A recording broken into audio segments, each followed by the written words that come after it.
All right. Well, we'll jump in here. We've got some folks on. We're streaming live on Facebook as we push this out as well. So thank you for joining us.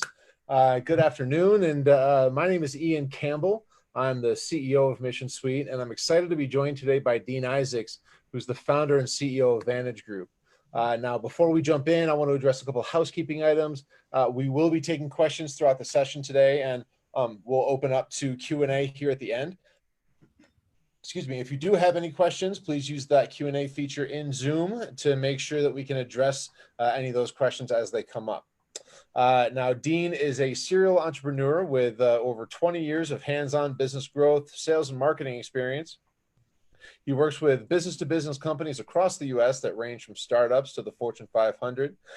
His passion is helping small and mid-sized businesses achieve their growth goals by developing and implementing high-impact sales, marketing, and growth strategies. I've been fortunate to know Dean for almost 10 years now, and I've gotten to see his work from some of the clients we've shared, and I'm excited to have him here. This is the first in a series of interview-based webinars that Dean and I are going to be doing so that we can pick his brain a bit and see what we can learn from him. So, Dean, thanks so much for joining me. Well, thanks, Ian. I appreciate you inviting me today. I'm looking forward to it. Yeah, absolutely. Absolutely. So first things first, tell us a little bit about yourself, the work that you've been doing, and how you got to where you are now. You can go ahead and start wherever you want to start. Awesome. Thanks. Yeah, well, as you well know, but the folks on the call may pick up, I'm not from Denver originally. I'm from London, England. Been in the States for about 30 years now. So my accent will come and go probably as we have our conversation today. But nonetheless, that's where I'm from. I've owned businesses over the last 20 years, mostly in professional services, consulting type businesses, marketed and sold to businesses up and down the food chain, as you mentioned, from the smallest to the largest enterprises. So my passion really, as you mentioned also, is helping businesses grow. And we all know that the lifeblood of businesses is revenue, profitable revenue that flows into the organization in a sort of consistent, predictable manner. So that's really what we focus on at Vantage Group, is helping business owners figure out that process, that strategy, and then working with them to implement those tactics to generate the results that they need. And so mostly B2B businesses are our clients, but we work with the B2C companies as well. And their clients are across every spectrum in every industry across the country too. So it's a lot of fun. Excellent. Very nice. Very nice. So you and I have spoken at length in the past about this concept called the buyer's journey. It seems like this is a pretty familiar concept to a lot of marketers, but may not be for business owners who don't have much experience in marketing.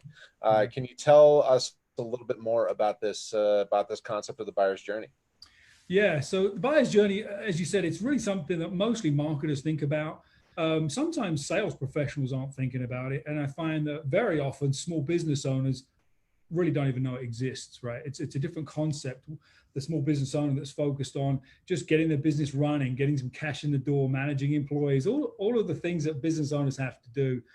But really, taking some time to understand what the buyer's journey is all about, and then how to use that information in your business can have a massive impact, not just on generating revenue, but in how you develop your products and services, how you price, how you retain customers long-term as well. So really the buyer's journey, the way I think about the buyer's journey is it's when a prospect, a business, identifies an issue in their business that's big enough that they want to spend some time and money on trying to solve.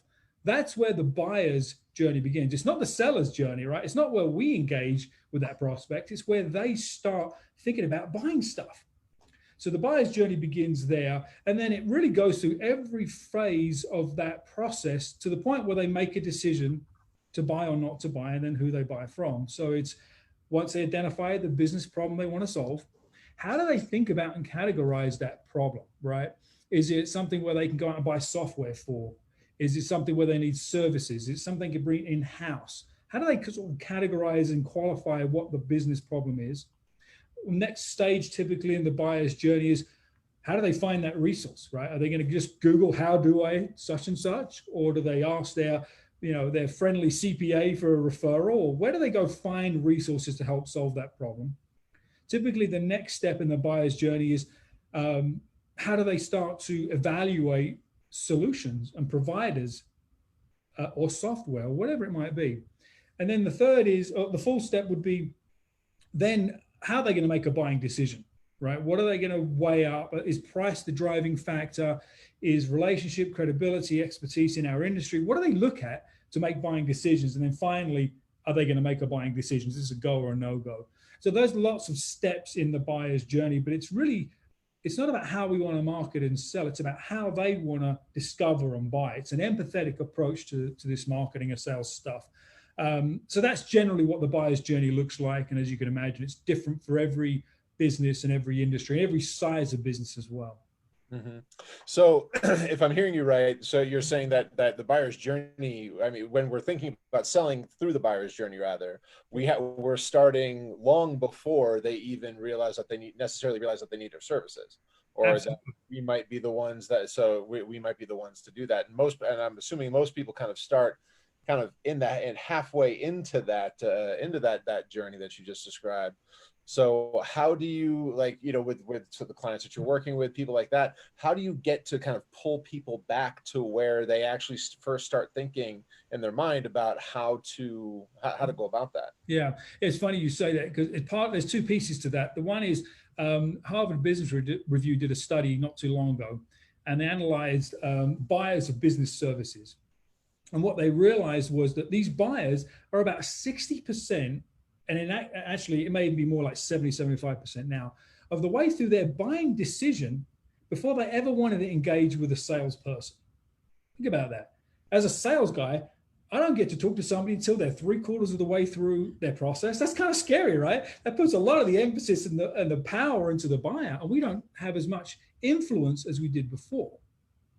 So one way to move earlier in the buyer's journey is when we put a marketing hat on, and we want to be perceived in the marketplace as an expert in solving that particular issue that buyer is trying to go through, being visible, being found, right? Being findable. If somebody searches for the thing that you do, are you findable on the web, right? So that as these buyers are early in the decision-making process and they start looking for solutions, you show up as someone that is an expert and adds value to that marketplace. Yeah. So when you say that as salespeople, we don't have the same influence as we did before, what do you mean by that?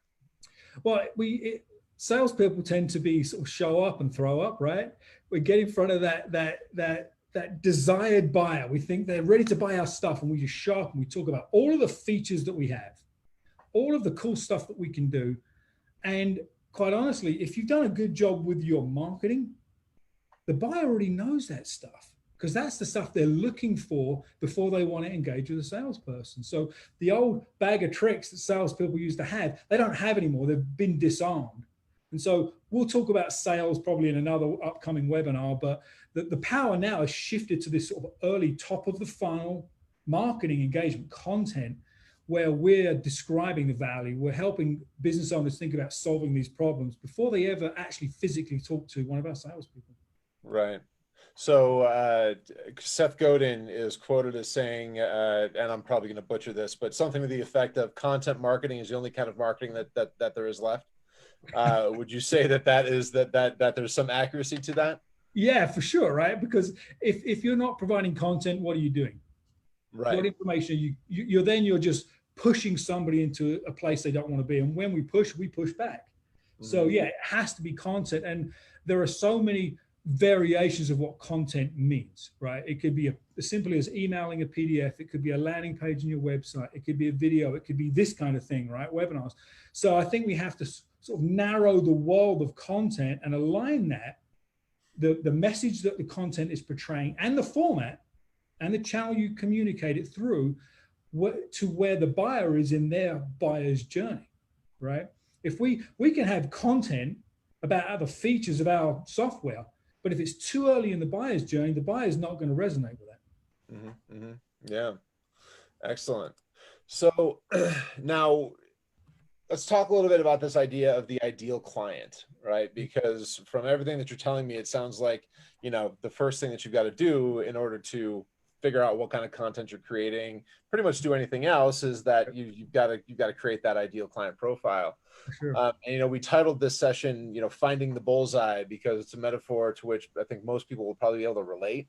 But why, like, kind of, can you give me some kind of in-depth info as to why business owners should really be taking the time to find that bullseye and really figure out who their actual ideal client is? Yeah, for sure. So you're a business owner, right? And so you've worked with lots of different types of clients. Have you ever worked with a client that you met them, you connected with them, they just got what you did immediately? They just got it. They didn't argue about price. They wanted to know more. They were very responsive. They bought from you. And when they bought from you, they saw the value in what you do. And then they stuck around a long time. And then they told all their friends. You ever had a client like that? They seem to be few and far between, but yeah, they're out there. Right, exactly. So do you want more of those? Yeah. Well, that's your ideal client, right? That's sort of like the on the ground experience level. That's your ideal client. You want to find more of those. So how do you find more of those? Well, you go through the process of developing a profile that matches that kind of buyer, that kind of company. And the ICP, ideal client profile, is broken into a few different sections. It's sort of like the definition of the company, and then the individuals that will actually buy from your work with. So that's one reason, is you want customers that buy more, spend more, stay around longer, and refer all their friends, right? That's ideal. That's one reason. Another reason to define this profile is it gets you really focused on all of your sales and marketing activities. All right, we've all ran down that rabbit trail of chasing a customer that we thought was going to be awesome. And if we landed them, we regret landing them, right? We've had those. Or you just don't ever get them, right? They just give you the put off after put off. So you get to avoid all of that stuff and really focus all of your marketing, your messaging, the channels, and then your sales process to those people so that you close more quickly. And I would say another reason is you get to think about the services you're delivering, and are they meeting the needs of that ideal client profile, right? Sometimes we have to tweak and pivot what we do, how we price and package, how we retain. All of those things are aligned with adding the most value possible to your ideal client. So those are just some things that come to mind. So it sounds like there's kind of three main kind of categories that fall under that, if I'm understanding you correctly. First of all, you get to make more money off of them, right? For the reasons that you just mentioned. Yep. Second of all, you're actually saving money on your sales and marketing activities. Is that a big part of it too? Sure. Yep. And then finally, your kind of internal processes, things like that. So is that, that kind of runs the gamut of business ownership, right? So yeah. I mean, is so like if I were to, I mean, is the ideal client profile, like knowing exactly who you're reaching to, kind of the overarching answer to the business woes here? I think in small business especially, it really is, right? When we try and be all things to all people, we become less valuable to the people that we serve, right? You mentioned Seth Godin. I love Seth. Seth says, in terms of marketing, focus on your smallest viable market, right? So you could take a sector. So let's say I sell my stuff to CPA firms. Well, that's not your ideal client market or your ideal client profile. That's just a vertical. That's just an industry. You got to go way beyond just saying CPA services. And what I find is the business owners tend to get a little bit scared, right? When I talk about smallest viable market, they think smaller market share opportunity. I can't grow my business to this $1 million business. Well, the truth of the story is it's quite the opposite. Because if you focus on that smallest viable market and you become a recognized expert in their industry, people then come to you far more easily, and you actually get to maximize your market share in that vertical or in that space. And the other thing is, Ian, you can have more than one ICP, right? You can have more than one ideal client profile. I suggest start with one, get that nailed, right? Get really good at that. But you can grow around that too. Sure. So is this something that you look at from, like you mentioned the industries, right? Accounting firms is just a part of it. And then there's all these features, and we're going to get into that here in a minute. But should we be thinking psychographically as well as demographically? Yeah, no, great question. Absolutely. So the demographics are easy, right? So we'll just make one up on the fly here. So we work with accounting firms that have between 1 and 3 partners based in Denver, Colorado, that focus on tax and tax preparation. Right. That's a sort of like a demographic for a business, right? But then to go to that sort of psychographic level, that's really the individuals that are making buying decisions. So we may say that we want to work with millennial-owned CPA firms that focus on technology companies or early stage companies, right? So there's a little bit of demographic and there's a little bit of a psychographic, because you and I both know selling to baby boomers is very different to selling to millennials. Sure. They buy in a very different way. They look for products and services in a very different way. So our marketing is affected, and the languaging that we use and the value that we talk about can be completely different. So that psychographic piece is really important, because ultimately people buy from people. Right, right. So kind of going back for a second to the comment that you made about salespeople not having the same influence that they did, and kind of pulling it back here, because, because I remember, just time and time again, we hear all about how marketing has changed, sales has changed, what have you, right? And so, I've heard a number of stories about how salespeople used to be the place where business owners and buyers would get all their information. Mm-hmm. Right. And that was their content marketing, right? I mean, they would come stacked with all their marketing slicks and whatnot. And then that was how buyers got their information. Yep. So is there still a place for that, or should we really be focusing on moving into this new kind of methodology of selling, where we have to realize that the journey's going to be very different? Yeah.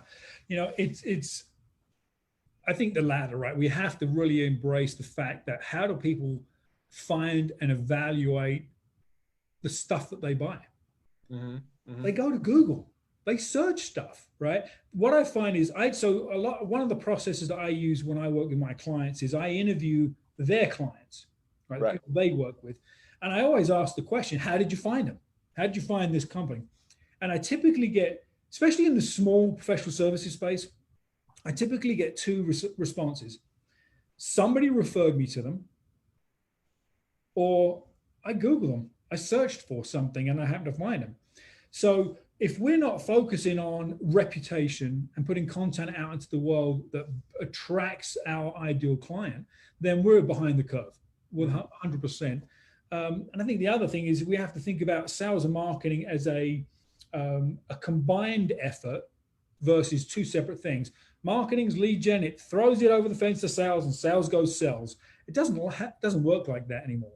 It's really a combined effort. So even if we've done a really good job up front with marketing and lead gen and all this initial kind of content, and then the prospect waves their hand and says, "Yep, I'd like to talk to a salesperson," the reality is that salesperson is going to need more content, right? They're going to need marketing support to move that deal across the finish line. So it has to be this collaborative, combined approach the whole way down the journey.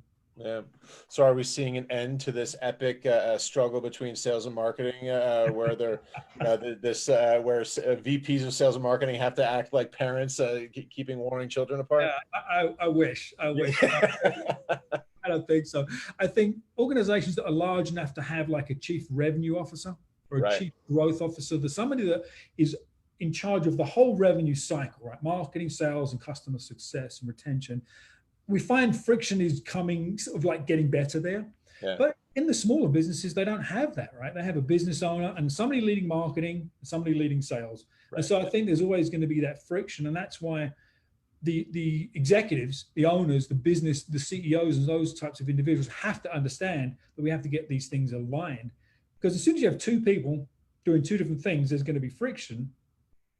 And if marketing is measured on success, say, on clicks on the website or leads that are unqualified, and sales is told to go sell more stuff, they're going to go sell more stuff to make their comp plan. And they're not even going to worry about the leads that marketing may or may not be generating and if they're good or not. So that the way we set up sales and marketing, the way we hold them accountable for their results and how we compensate them actually increases that friction. And I think there's a lot that needs to change there too. Yeah, absolutely. Absolutely. So how do you go about identifying that ideal client, right? So, I mean, are there any, specific exercises that you take your clients through that just kind of give me some rundown on how you go about identifying that ideal client for yourself, for your clients, et cetera? Yeah, absolutely. So there are a couple of different ways to go about it. And I think it depends on the client themselves. If it's a really early stage startup company that doesn't have a track record of bringing in clients and revenue success, and they've kind of started to figure themselves out, our approach is a little bit different. If it's a real small, like a solopreneur that's just trying to put their services out into the world, it's a little different. But let's start with the third scenario, which is a company that's been around, they've got customers, they've got revenue, they've got a little bit of a track record, they've got something to build on. So we'll start there. So the best place to start the analysis process is looking at your current customers, right? As I mentioned, that one, or hopefully more than one ideal customer that buys from you, loves you, tells all their friends, what makes that customer unique? I know that other customers are similar to that in your group of clients that you work with. You can certainly start with the easy stuff like what industry are they in, what type of business, what services or products do they provide, where are they at in sort of like their business growth and maturity stage, how did they come to you, how did they find you, so you can sort of qualify around that, but that may or may not help, right? That'll give you a little bit of direction, but it won't necessarily give you the whole picture. So I would say start there. And in that process, speak to your customers, right? Don't just sit in the conference room saying, well, we think we know all about Ian and his business and why he bought from us and what he's going to do. You don't, right? The reality is we don't know as much about our customers as we think we do. So spend the time interviewing your customers. Ask them the questions like, how did you find us? Even if you think you know, qualify that, confirm that. Why did you buy from us? What information were you looking for during your decision-making process that you were able to get from us? And what information did you not get from us? What questions were never really answered? Did you understand what the experience would be like working with us? Just dig into that stuff and ask a whole bunch of your customers those questions, and it will start to flush out some of those details that you need to be able to align with, both on the demographic and the psychographic perspective of an ICP. So that's one place to start. I would also say, regardless of where you're at in your business, take a step back and look at how the world has changed in the last 90 days, right? But beyond that, and where are there opportunities and needs in the marketplace that have either been amplified or maybe gone away, because your ideal client from 6 months ago may be not your ideal client 6 months from now, given where we're at in this economic cycle too. So you have to sort of take a step back and look at sort of the macro world as well, and think about who can gain the most value from the things that you do, right? That's the perspective. It's not about who can we sell our stuff to the most. It's the opposite. It's the empathetic approach. Who can gain the most value?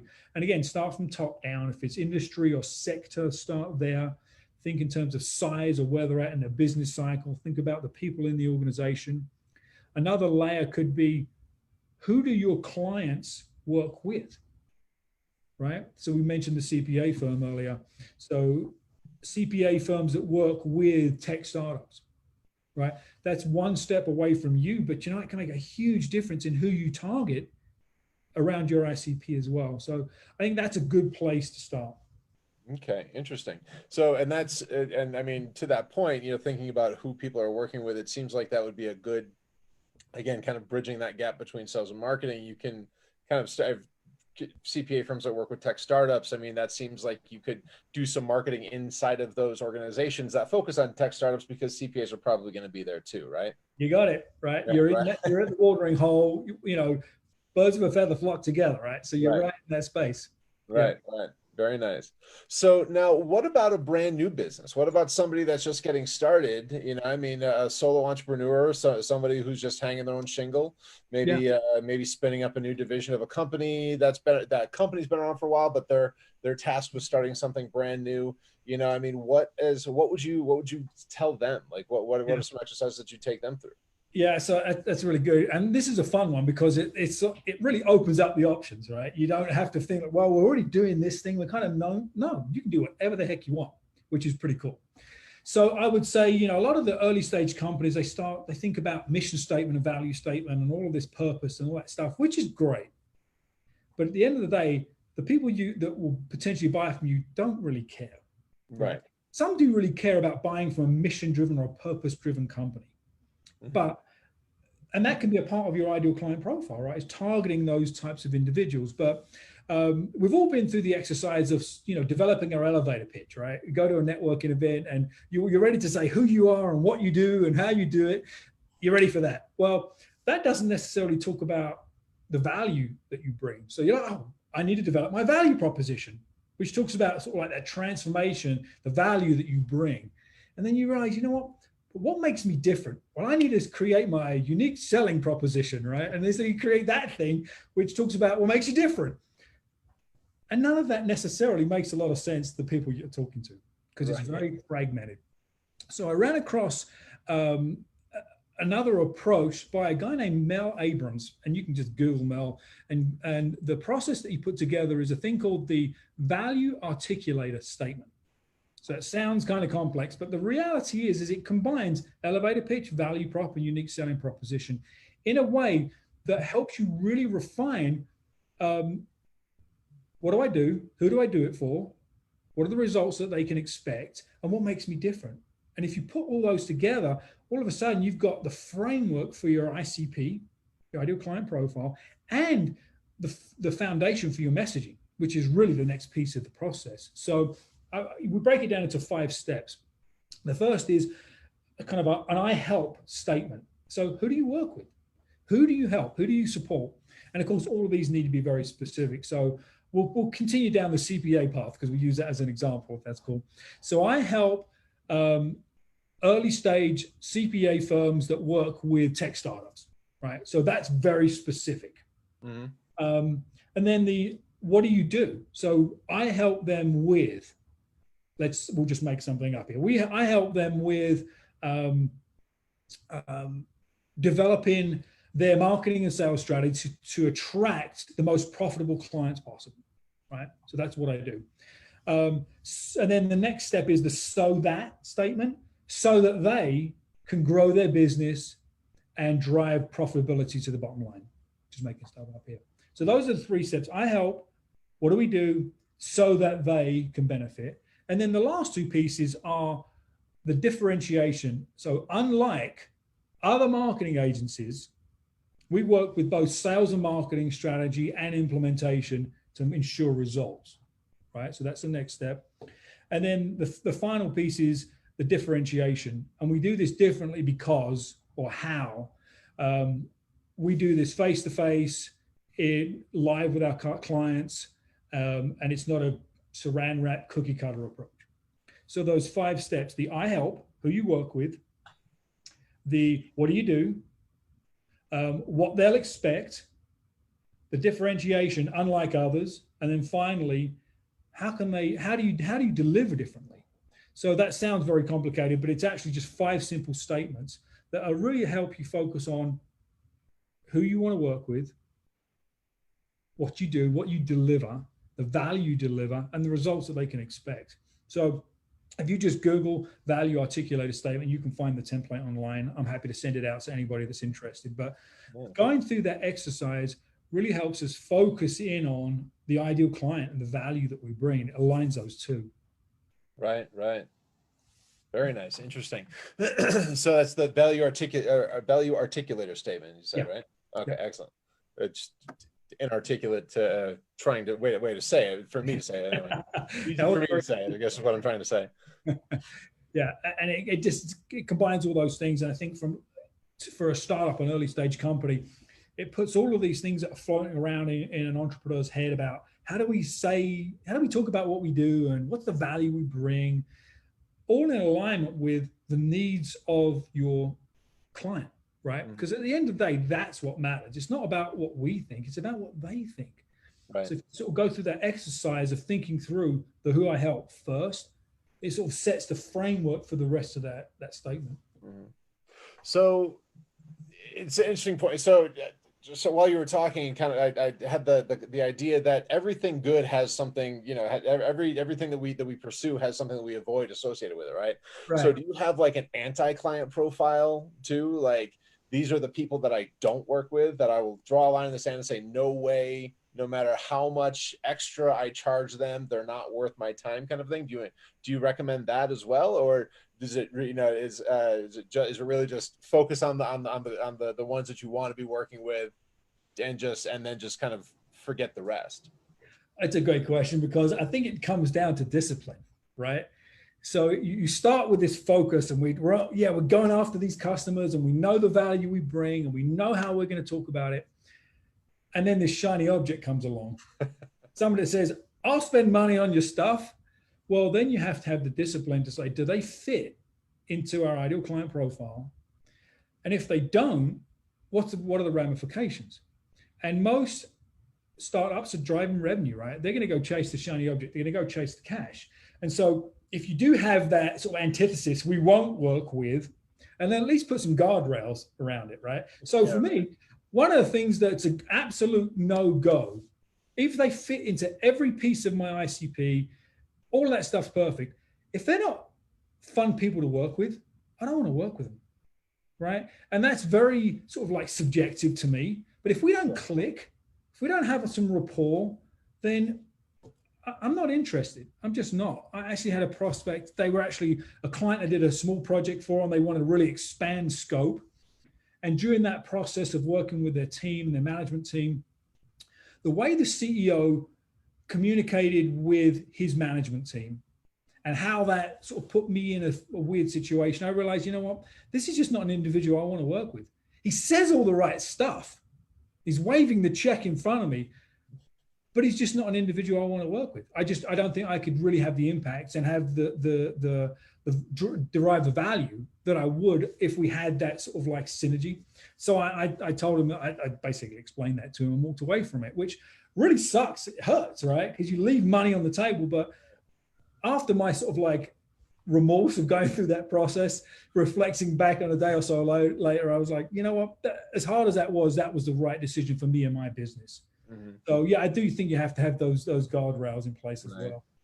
So when you're talking to a client that's a small business owner that's just getting started and whatnot, I mean, how do you how do you kind of really solidify the fact that walking away from this is going to be better for you in the long run? You just have to see past to see past that. I mean, because I assume that's something that probably comes up in your conversations. It does, and it's tough one, right? When revenue is cash is king, right? So we sort of like extend the scenario out, and we sort of put that business owner in that situation a week, a month, a year from now, and try and create what we think it will be like working with that client, right? So it could be an emotional, physical drag on the team if they're really high maintenance, for example. It could be someone that's always pressing on price and always wanting the discount. It could be someone that sets or has unrealistic expectations around delivery. So we talk about those things, and then we sort of put them back into the business. Say, how is that going to impact the goals and vision you have for the business? And that helps a lot to sort of frame up that conversation. Excellent. So when we know what our ideal client is, how are we actually applying this information to, and I mean, obviously we've touched on this a little bit, but I mean, is there anything else? Are there any other kind of key things that you want to kind of bring up that talks about how we apply that information to what we're doing to actually improve our results in marketing and sales? Yeah, absolutely. Well, this is really where the rubber meets the road, right? This initial exercise of figuring out your ideal client is valuable, but if you don't use that in every aspect of your business, quite honestly, but certainly in marketing and sales, then don't even start the journey. So a couple of things. I think one is if you can really understand how your buyers buy, then all of a sudden you're in alignment with that process and not creating friction. So that informs how do you market, right? You're doing demand generation, lead generation, prospecting, whatever it is to create demand in your business. If you know that your typical buyer looks for stuff here, or researches certain keywords there, or is looking to solve this type of problem, then the biggest questions that I get when it comes to marketing is, what do I do, right? I mean, at the fundamental level, what do I say? How do I get it out? What do I do? Well, the buyer's journey helps answer those questions. So you can focus your resources, your money, your effort, and your energy to the things that are going to actually connect with your buying audience. So I think that sort of high level is really, really fundamental. I think the other is, if we understand the business problem that the buyer is trying to solve, and we can become an expert in their business, in their industry. It's not about being an expert in our industry. We have to be successful. But if we're perceived as an expert in their industry, then all of a sudden you're going to attract the right kind of buyer. And how do you do that? It's the content you produce. So we know we've got to put content out there now. So if you're writing blog posts, is it blog posts that are subtly or sometimes less subtly selling your services or your features? Or is it really about adding value to that marketplace? Maybe you're doing videos on LinkedIn and you're talking about the specific problem you know that your buyer's going through. That stuff's going to be found, and it's going to be found a lot more quickly because it's aligned with how your buyers buy. So I think fundamentally that's how the buyer's journey and your ICP align with all of your activities and tactics. Interesting. So, a question popped up while I was kind of going back, while you were talking about that brings us back into the kind of how to define it. What if you're somebody that can literally sell to anybody, right? Like, I mean, take my industry, for example, right? I sell a CRM. I can sell to anybody because everybody needs a CRM, right? And right. Of course, I've got, I've got my guardrails, right? I have the people that I won't work with personally just because it's not feasible, what have you. But for somebody like me, for an attorney, for because there are plenty of people out there that say, well, my ideal client is anybody that needs my services, right? Which, sure, okay, to an extent, but I mean, how do you really focus in when you have so many different people that you could be targeting, like with content, with things like that? How are you really dialing in? Or do you just kind of say, okay, this week is CPA week, next week is business attorney week, right. etc. So I think that's a really big question, right? So, and there's a lot of ways to sort of skin that cat, but there are the way I recommend clients approach this dilemma is, what are your most high value clients, right? How can you take everybody in the world? So in your case, anybody that markets or sells stuff or sends emails to a list needs Mission Suite, right? Mm-hmm. That's true. They may need it, but they may not realize they need it, or they may not be willing to spend the money to use it. They may not be willing to spend the time to implement it or maintain it. And so while everybody can use it, we need to define a little more tightly around the parameters that we just described. Somebody that's willing to spend the money, they have somebody that's a champion to use the tool, that's going to feed the machine with content, maintain the database, and you can quickly qualify in and out people that are willing to spend the extra money, right? Deploy the extra resources, because you can go buy the Ferrari. Right. If you don't have a driver and fuel, it's sitting in the docks, right? It's not going anywhere. So I think you take everybody and you start to boil it down. Then I would say the other is, while Mission Suites can certainly support sales forces of hundreds of people, then you're competing with a whole different set, right? You're dealing with the sales forces of the world. Do you want to compete with the sales force? Probably not, right? And maybe in some cases you're really competitive, but so you can think about competitive influences as you boil the ocean down even further. Where do you have the most competitive advantage, right? So let's say you've got 2 or 3 competitors that you bump up against all the time. Well, can you narrow your field, focus your field to where you're not competing against them as often, or your differentiation gives you a competitive advantage, right? And so if it's teams of 20 salespeople and above, you lose some competitive advantage, for example. But that 5 to 10, man, you've got it. So there's ways to continue to focus that ideal client profile down where you can be the most successful. Right. Interesting. Excellent. So I want to change gears just a little bit here, and you kind of brought this up a little bit just a few minutes ago. Obviously, we've seen a lot of change over the past few months. Yeah. So can you kind of give us a sense of how sales and marketing have changed over the past 90 days? Yeah, so it's been a bit of a roller coaster ride, right? For a lot of businesses. I think it depends on what you do, right? What is your business? What is your industry? Who do you serve? Mm-hmm. But I would say that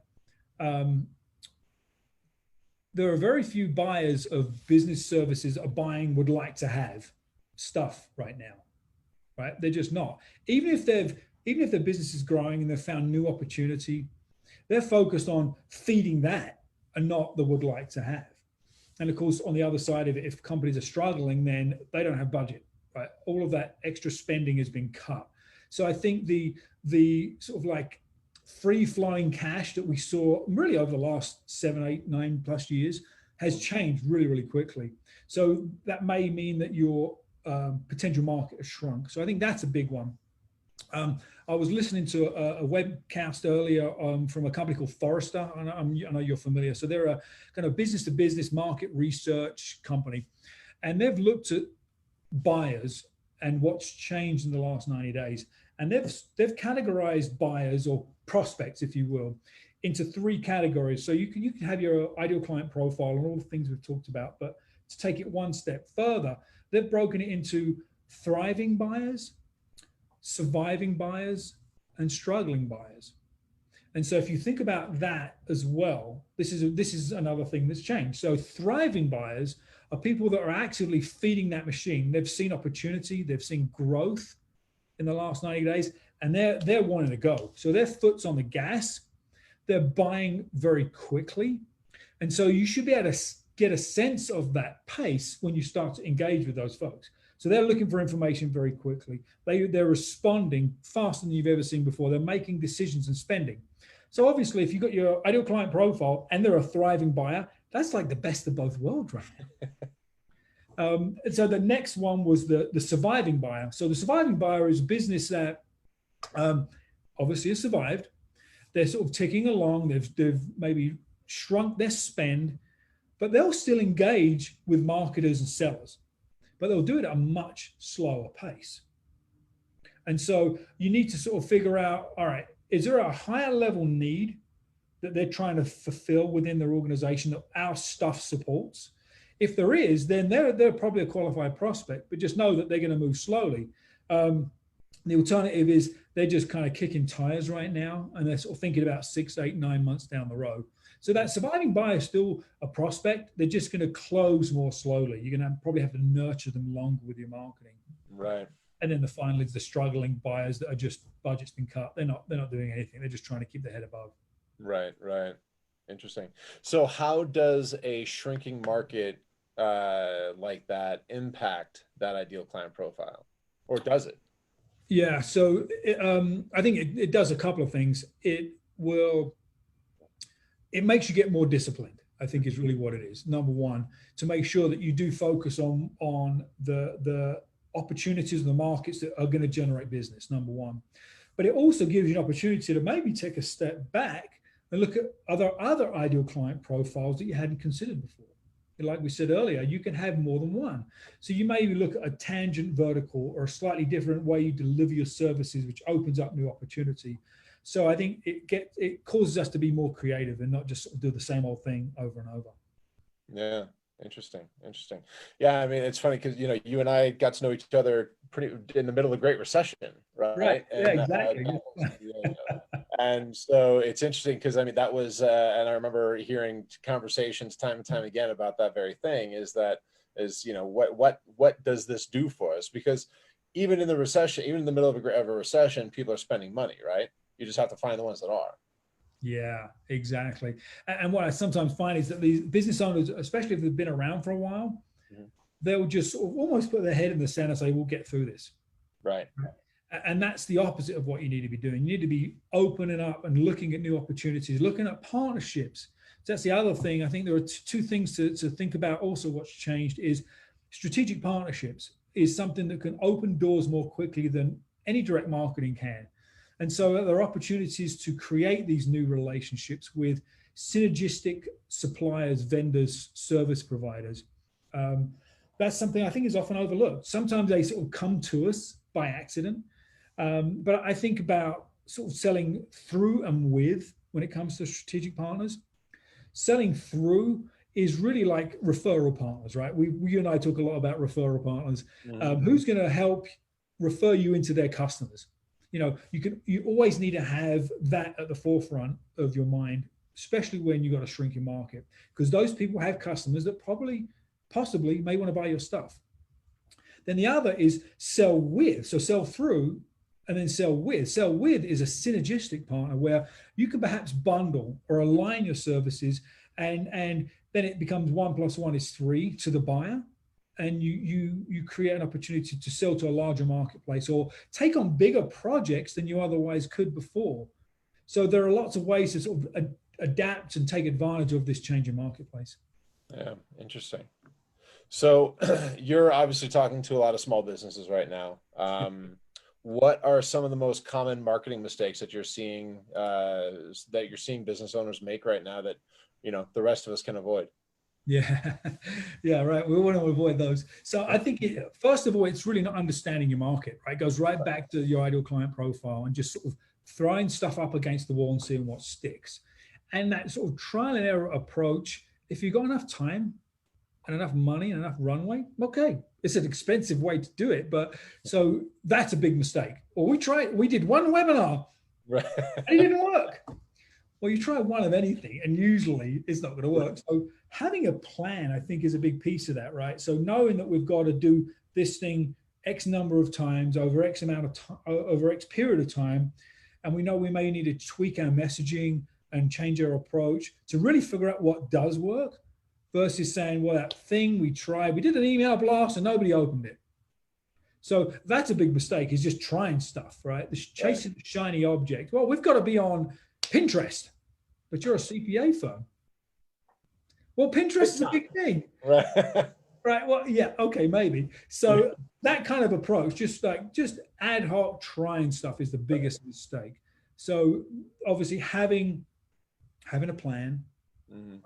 Knowing what that plan is going to cost to implement, and knowing how you can pivot, being focused on the buyer. I think that's the other piece, Ian, is we can sit around a table and think about how cool we are and how we want to sell our stuff and how we want to talk about our stuff. But unless you really think about how the buyer buys and what they care about and the problems they want to solve, nothing we talk about matters. So that empathy, the empathetic approach, is really important.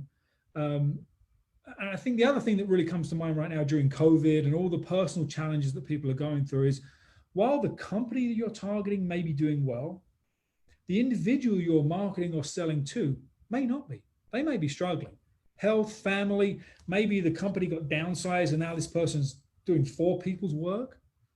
And we forget that, right? We come in, guns are blazing, if you will, just doing our thing, and we have got no idea where that buyer's at, that individual, that psychographic piece. And so I think right now that's probably more important than ever. So your messaging and your content has to add value and help that individual and help that prospective company as well. But I think those are some of the biggest things that I see that get messed up in good times and bad. Right. Yeah, definitely. Excellent. Well, thank you. This has been great. And so before we wrap up, if anyone in our audience here, and obviously it's being recorded, and so it'll be out on YouTube, LinkedIn, on Facebook, all those things. Probably not Pinterest, but come on. Yeah, right. But if anyone in our audience here wants to get in contact with you to learn more, how can they reach you? Yeah, just Google my name, Dean Isaacs. I'm usually one of the top results there, which hopefully I should be, right? You can find me on LinkedIn. If you Google Vantage Group Denver, you'll find me there. So I'm very available online. Excellent. Very cool. And with that, to wrap up here, if you had one recommendation to leave our audience with to get better results from their marketing and sales, what would that recommendation be? Do less, get more focused. Do fewer things, do them better. Very nice. Excellent. Well, Dean, thank you so much for joining us today. It's been a really great conversation. Absolutely. I appreciate it, Ian. Look forward to talking to you again soon, man. Beautiful. And to everyone in the audience, thank you as well for joining us. We'll be sending the recording of this out, so keep an eye out for some follow-up emails here. And next month, I believe we'll be covering lead generation ideas and approaches. So be sure to keep an eye out for the announcement of our next session in our series as well. And with that, thank you so much, and we'll talk to you soon. Cheers.